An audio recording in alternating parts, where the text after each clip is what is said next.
बिस्मिल्लाहिर्रहमानिर्रहीम। अस्सलाम वालेकुम।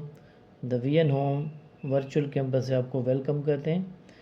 लास्ट टाइम हमने जो एक्सरसाइज की थी चैप्टर 4 की 4.1 का 1 नंबर प्रॉब्लम किया था। आज हम जो है उसका पार्ट 2 करेंगे, जिसमें पहला जो क्वेश्चन है 7x plus XZ plus 7Z plus Z² है। तो इसको आज हम सॉल्व करेंगे। लास्ट टाइम पार्ट 1 में जो है 3 मैंने किए थे और 3 आप लोगों ने करने थे। आइए इसको सॉल्व करते हैं। इसमें और फर्स्ट ऑफ ऑल हमारा स्टेप 1 होता है ग्रुप टर्म्स इनटू पेयर्स। तो इसमें स्टेप 1 में लिख रहा हूँ यहाँ पे step 1 group terms into pairs. ये हमारा पहला स्टेप था। इसको पेयर्स में किस तरह से लिखते हैं 7x प्लस XZ, ये एक पेयर हो गया, और उसके बाद 7Z प्लस Z², ये हमारा दूसरा जो है पेयर्स हो गया। और स्टेप 2 में हम क्या करते हैं फैक्टर निकाल रहे होते हैं। Step 2 factor out common, factor out common. ठीक है, अब इसमें से हम क्या करेंगे फैक्टर्स निकालेंगे। आप देखेंगे कि जो है ना हमने क्या करना होता है, इसमें से देखेंगे कि कॉमन कौन सी चीज़ है। देखें इसमें 7x है, यहाँ पर XZ है, तो कॉमन कौन सी चीज़ है, यहाँ पर भी x कॉमन है, यहाँ पर भी x कॉमन है। तो x को हम जो है यहाँ से कॉमन कर देंगे। बाकी हमारे पास क्या बचा 7 प्लस Z, प्लस की निशानी दे देंगे। अब यहाँ पर देखेंगे हमारे पास कॉमन क्या है। यहाँ पर भी देखें Z है, यहाँ पर भी Z है। ठीक है, तो Z यहाँ से हम क्या करेंगे कॉमन निकाल लेंगे, और बाकी हमारे पास बचेगा क्या 7 प्लस एक और Z। तो ये हमारा कॉमन हो गया। स्टेप 3 क्या होता है, कंबाइन करते हैं हम इन टर्म्स को। Step 3 combine terms. ठीक है जी। अब इसमें आपका ये होता है कि टर्म्स किस तरह से कंबाइन करते हैं। ये जो है x है हमारे पास, और ये प्लस की निशानी है, और ये z है, तो ये हमने यहाँ पर कर दिया। बाकी 7z यहाँ पर भी है, यहाँ पर भी है, प्लस की निशानी ये आ गई। 7 प्लस z हमने ये कॉमन निकल गया।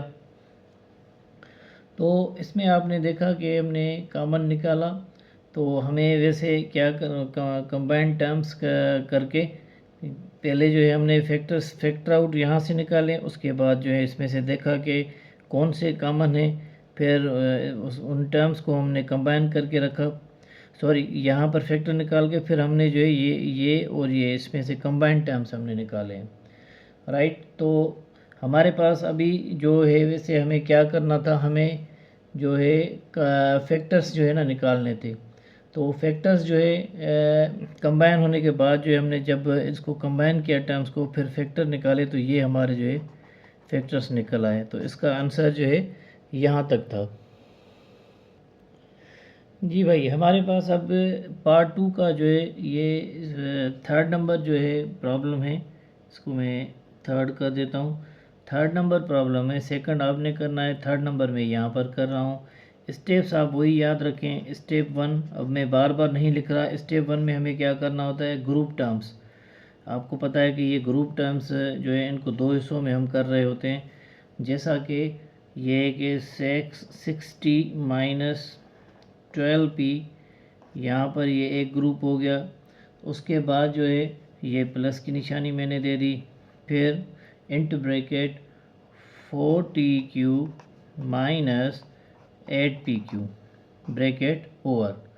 अच्छा, उसके बाद हम सेकंड में क्या कर रहे होते हैं कि हम लोगों ने जो है फैक्टर्स निकालने होते हैं। ऐसी चीज़ जो इन दोनों में जो है ना अवेलेबल हो, उसको हम जो है ना फैक्टर निकाल दें।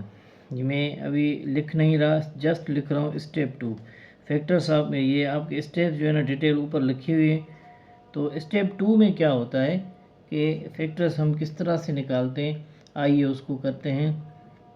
आप देखेंगे कि यहाँ पर 60 माइनस 12p है, तो वेरिएबल में कोई ऐसी चीज़ नहीं है, लेकिन न्यूमेरिक में जो है आपका कॉमन जो है वो 6 निकल सकता है। यहाँ पे मैं t दे दूँगा माइनस 2p, तो आप इसको जब मल्टीप्लाई करेंगे तो यही आपका आंसर आएगा। उसके बाद यहाँ पर हम देखेंगे, देखो 4t क्यूब, 4 यहाँ पर भी है, क्यू भी है, और यहाँ से भी 4 निकल सकता है 8 में से, और q यहाँ से भी निकल सकता है। तो हम यहाँ जो है कॉमन निकालेंगे 4q इंटू ब्रैकेट, तो इसके बाद क्या होगा t, यहाँ पर हमारा t आ गया, माइनस की निशानी वही है, 2 मल्टीप्लाई बाय 4 2, ठीक है। उसके बाद हमारा जो है ये यहाँ पर p दे देंगे, तो ये ब्रैकेट और हो गया हमारे, ये जी यहाँ पर फैक्टर्स निकल कर आ गए हैं। उसके बाद हम क्या कर रहे होते हैं, स्टेप 3 में टर्म्स को जो है कंबाइन कर रहे होते हैं। स्टेप 3 भाई ये जो है स्टेप 3 है 6 और प्लस 4q, ठीक है, और दूसरा जो है t माइनस 2p है, तो ये जो है t माइनस 2p, एक मैंने ये यहाँ पर निकाला, ठीक है, प्लस 6 प्लस 4q, 6 प्लस ये 4q यहाँ पर निकल कर आ गया। तो हमने अभी क्या किया, यहाँ पे स्टेप 3 में जो इनको टर्म्स को जो है कंबाइन कर दिया। तो अब ये जो है हमारा यहाँ से जो है हम देखेंगे कि ये t माइनस 2p है और प्लस 6 प्लस 4q है। इसको अगर हम मज़ीद सिंप्लीफाई करें तो हम इसको वो सिंप्लीफाई भी कर सकते हैं। वो इस तरह से होगा कि जैसा कि देखें 2 एंड 3 प्लस 2q। अब देखो ये जो है टर्म मैंने यहाँ पर रखा है 2 मल्टीप्लाई बाय 3, तो 6 हो गया, 2 मल्टीप्लाई बाय 2 4q हो गया। फिर मैं ये प्लस की निशानी दे रहा हूँ, t माइनस 2p। हम इसको मज़ीद जो है सिंप्लीफाई इस तरह से करके रख सकते हैं। तो ये इसका आंसर हुआ जी। अच्छा, उसके बाद जो है इसी सेम एक्सरसाइज में पार्ट 2 में जो 5 नंबर जो है ये मैंने प्रॉब्लम निकाला है, Y square upon 4 minus Y square Z upon 4 minus Z square T upon 9 plus 2 cube T upon 9। तो आइए इसको सॉल्व करते हैं। आप देखेंगे इसमें कि सबसे पहले जो फर्स्ट स्टेप हमारा होता है वो क्या होता है, अगर इसी पिछले प्रॉब्लम में मैंने समझाया था, स्टेप 1 में हमने क्या करना था, ग्रुप टर्म्स एंड पेयर्स। तो इनको हम पेयर्स में निकालेंगे सबसे पहले, जैसा कि ये Y square upon 4 minus Y square Z upon 4, ये हो गया 1 पेयर। और यहाँ से माइनस प्लस जो है माइनस में इसका कॉमन निकाल रहा हूँ, ठीक है। जब माइनस निकालें कॉमन तो दूसरा हमारा पेयर जो है जेड स्क्वायर टी अपान 9, ये प्लस की जगह पे माइनस आ जाएगा क्योंकि माइनस इंटू माइनस प्लस है इसलिए। और ये जेड क्यूब जो है हम यहाँ पर लिखेंगे जेड क्यूब टी अपान 9, ये ब्रैकेट। और हमने क्या किया, ग्रुप टर्म्स बनाए हैं, ठीक है, ग्रुप टर्म्स हमने बनाए। अच्छा, इसको थोड़ा सा ना, ये जेड है, ऐसा नहीं है कि ये 2 आप समझिएगा, ये जेड क्यूब है, ठीक है। तो ये मैंने यहाँ पर जेड क्यूब ही लिखा है और टी अपान 9। स्टेप 1 जी हमारा हो गया। स्टेप 2 में हम क्या करते हैं, to make common terms from each group, ठीक है। स्टेप 2 में क्या होता है, कॉमन हम निकाल रहे होते हैं। अब देखें ये एक है, इसमें से कॉमन क्या निकल रहा है ये हमें देखना है। जैसा कि मैं ये देखूं कि आप देखें कि वाई स्क्वायर अपान 4, ठीक है, एक ये दूसरा जो है -1 माइनस जेड। अगर मैं इसको कहूँ कि वाई स्क्वायर अपान 4 और मल्टीप्लाई में 1 माइनस जेड कर दूँ, तो एक इसका ये कॉमन निकलेगा, इसका किसका, इस टर्म का, इस टर्म का ये कॉमन निकलेगा। और दूसरा जो है हमारे पास जो ये है टर्म, इसका कॉमन, इसका निकल गया। और इसका जो है हम कॉमन निकालेंगे जब तो हमारे पास आएगा एक Z square t upon 9 1 minus z. ठीक है जी। तो ये जो है ना दो हमारे पास निकल रहे हैं। जब आप इसको आपस में मल्टीप्लाई करेंगे देखें कि 1 जो है इसके साथ मल्टीप्लाई हो जाएगा, तो वही हमारे पास जेड स्क्वायर टी अपन 9 आएगा। फिर माइनस जेड है, माइनस की मैंने निशानी बीच में दे दी, जेड इसको साथ मल्टीप्लाई करेंगे जेड क्यूब टी, ठीक है, अपन 9 हो जाएगा। तो ये मैंने इनके कॉमन निकाले। जब आप आपस में इसको मल्टीप्लाई करेंगे तो this would be your answer. तो सबसे पहले हमने इनको जो है आपस में ग्रुप टर्म्स किए, फिर उसके बाद कॉमन निकाले इन दोनों के। अब जो है हम क्या करते हैं, इन कॉमन टर्म्स को जो है ना आपस में कंबाइन करेंगे। स्टेप 3 क्या है हमारा, स्टेप 3 आपस में इनको हम कंबाइन करेंगे कॉमन टर्म्स को।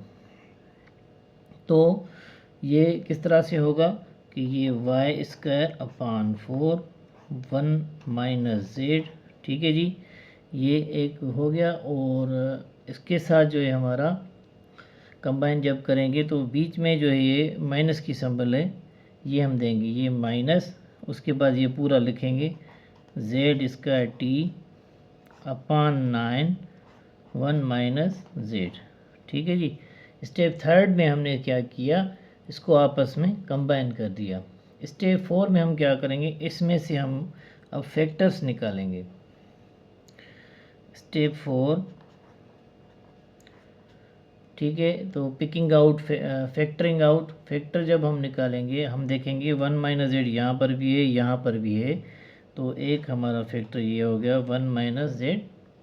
इसको आप जो लास्ट स्टेप था 4 उसको आप रेफ़र कीजिएगा कि एक जैसे जो है हम वो निकाल रहे होते हैं, यहाँ से फैक्टर कर रहे होते हैं। और दूसरा जो है मैं अगर कहूँ कि ये into bracket y square upon 4 minus Z square t upon 9, दूसरा हमारा ये निकला। देखो y square upon 4 minus Z square t upon 9, ये मैंने दे दिया। और दिस एंड दिस मैंने यहाँ पर अलग रख दिया। जब आप इन दोनों को मल्टीप्लाई करेंगे तो आपका ये आंसर आएगा पूरा। ठीक है, तो ये इसका जो है आंसर यहाँ तक था। ठीक है, उसके अलावा ये है कि एक्सरसाइज नंबर, थोड़ा सा मैं आपको क्लू दे दूँ कि आप लोगों ने क्या करना। एक्सरसाइज नंबर 4.1 का पार्ट 1 सॉल्व हो गया है, सॉल्व। पार्ट 2 में 1 3 एंड 5 ये सॉल्व हो गए हैं। और होम प्रैक्टिस इसमें क्या है, होम प्रैक्टिस आपने भी करना है, कुछ खुद भी आप करें। ये 2 नंबर 4 नंबर एंड 6 नंबर ये आप करेंगे। तो ये अगर आपको इसमें कोई प्रॉब्लम हो रही है समझने में तो मुझे आप इनबॉक्स कर दीजिएगा, इंशाल्लाह ताला मैं आपको रिस्पांस दूंगा। और ये इजी स्टेप्स हैं। स्टेप का लिखने का मकसद भी यही होता है कि आप लोगों को चीज़ें समझ में आएँ। वैसे अगर आप इसको डायरेक्ट भी करना चाहें तो आप कर सकते हैं, देखने वाला जो है जो एग्जामिनर होगा इसे भी समझ जाएगा। लेकिन ये अच्छी बात होती है कि आप स्टेप के नाम लिखें और स्टेप वाइज जो है उसको सॉल्व करें, तो उससे अच्छी मार्क्स मिल रही होती हैं एग्ज़ाम में। तो ये यहाँ तक था जी। If you really like my video then do subscribe my channel, follow it, share with your friends. Till then Allah हाफिज़।